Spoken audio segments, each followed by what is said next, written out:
day, normal traffic on our roadways is suddenly changed when cars collide. These incidents generally happen without warning, and when they do, emergency responders are called into action. Welcome to Time for Safety, traffic incident management training for responders. Funded by the North Florida Transportation Planning Organization. This training video was developed by responders for responders. It's based on a comprehensive handbook developed by representatives from responder agencies across North Florida. An electronic version of the handbook is part of this DVD, so you'll have it for easy reference. National standards, other reference guides, and our standard operation procedures were used as resources. For this training, we'll use a mock incident to demonstrate key points and hear from other responders just like you.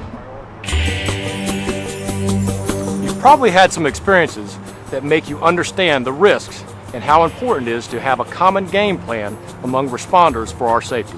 Over 150 law enforcement officers were struck by vehicles and killed at an incident scene in the past 10 years.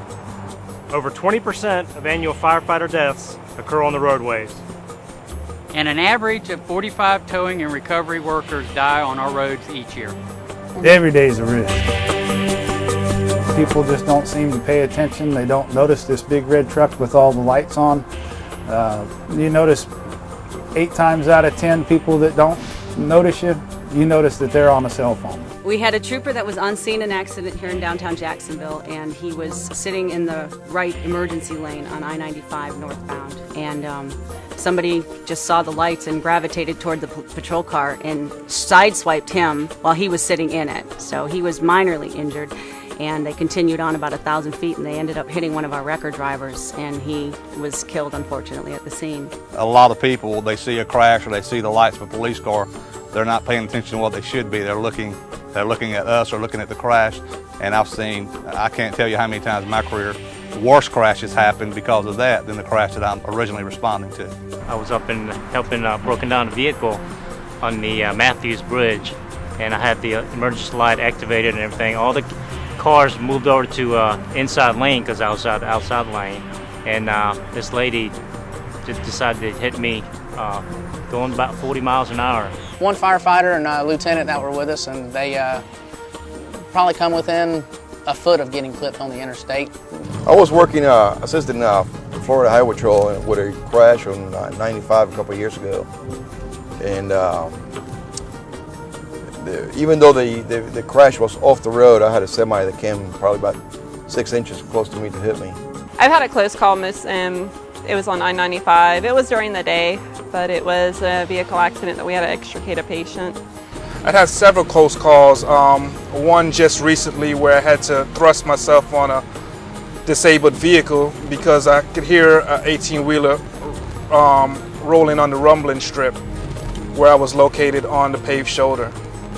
When it really boils down to it, it's safety. It's providing the safety for the patient, getting them to the right facility as quickly and safely as possible, all the way to making sure that we don't get injured and become a patient. We all have our own roles to play and our own SOPs.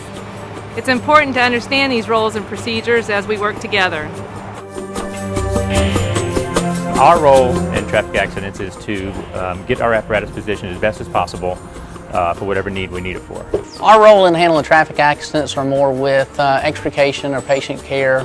We're going there strictly to take care of possible patients, victims. Being on the rescue, our main focus is the patients. How many patients, what type of injuries, is there entrapment? We're dealing with the traffic pattern. And I'm trying to investigate what actually happened, what caused the crash. We're trying to keep everyone safe, preserving the evidence we have to preserve, and get these people around the crash scene safely. We can conduct our business in a normal fashion and get those motorists moving as quick as they can. The one thing we have in common is our focus on safety. Because safety is everyone's responsibility. We hope that through this training, we can help you better identify common ways to manage traffic incidents so everyone is pulling in the same direction and staying safe. You've just heard a few stories of the safety challenges responders like you face at incidents every day. Hi, I'm Lexi Huber, and I'll be your host in this series of traffic incident responder training videos. As a professional actress, I've had the opportunity to play the role of a first responder in movies and commercials. But your job as police, fire, EMS, towing, and transportation professionals can't always be portrayed realistically. That's why we've asked some of your colleagues to help me as we get into the topic of traffic incident management and responder safety more in depth. Traffic Incident Management, or TIM for short, is about people working together to solve problems on our roadways. By having a coordinated plan, responders can minimize the duration of traffic incidents, improve traffic flow, and ultimately promote safety for motorists and each other. Traffic incidents cause a fourth of overall congestion and can lead to secondary collisions.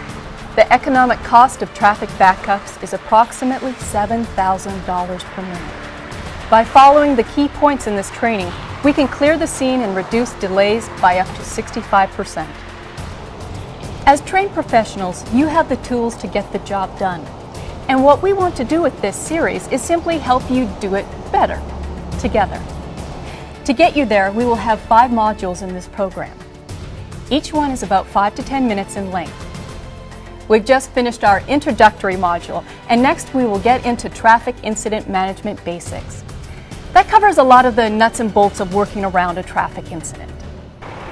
Module 3 will get into the tools of the trade, and Module 4 highlights key points to keep in mind at the scene.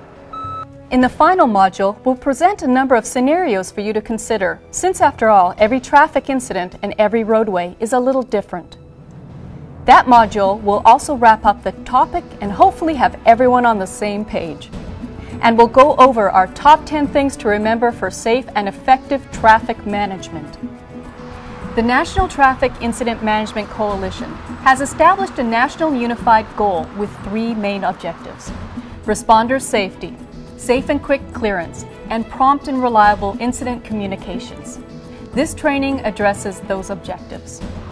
I hope you enjoy the program, and remember to take time for safety.